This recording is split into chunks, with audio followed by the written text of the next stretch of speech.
नमस्कार सभी भैया दीदी का स्वागत है सुमन प्रजापति अवधि लोकगीत। तो आज का गीत है पत्नी अपने पति को कैसे समझा रही हैं। तो आइए आप लोग को फुल आवाज करके गीत सुनिए, बहुत अच्छा लगेगा।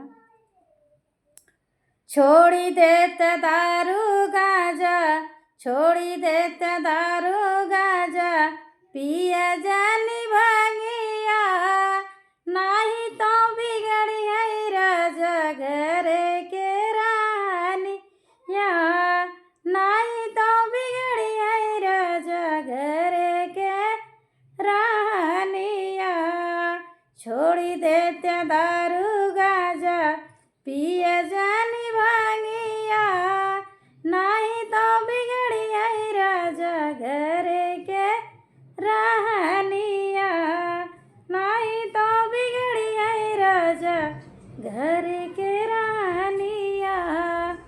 मदिरा शराब पीबा करबा अत्याचार हो, लड़िकन के कैसे देबा तू तो संस्कार हो। मदिरा शराब पीबा करबा अत्याचार हो, लड़िकन के कैसे देबा तू तो संस्कार हो।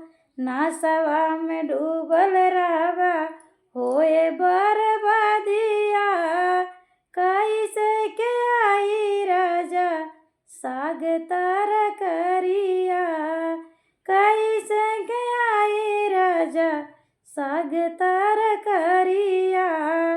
छोड़ी देते दारू गांजा, पिया जानी भांगिया, नाही तो बिगड़ी है राजा घर के रानिया, नाही तो बिगड़ी है राजा घर के रानिया।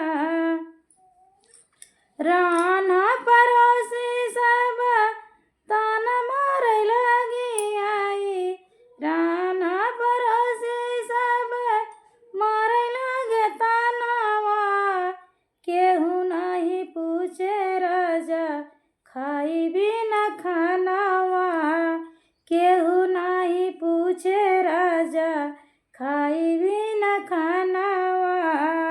नासवा में छोटे छोटे लड़िकन के करबा अत्याचार हो, छोटे छोटे लड़िकन के करबा अत्याचार हो, कैसे के सुधरी राजा घर संस्कार हो, कैसे के गुजरी राजा घर संस्कार हो।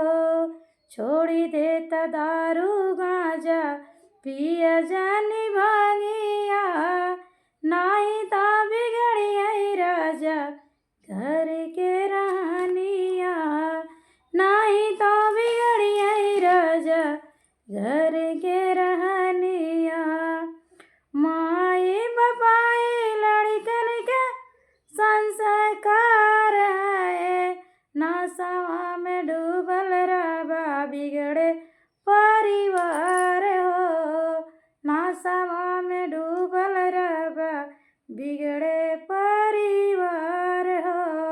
साहब दिन गीत लिखत देई संदेशवा, गाई गाई सुमन देखा कहेला कलेशवा, गाई गाई सुमन देखा कहेला कलेशवा।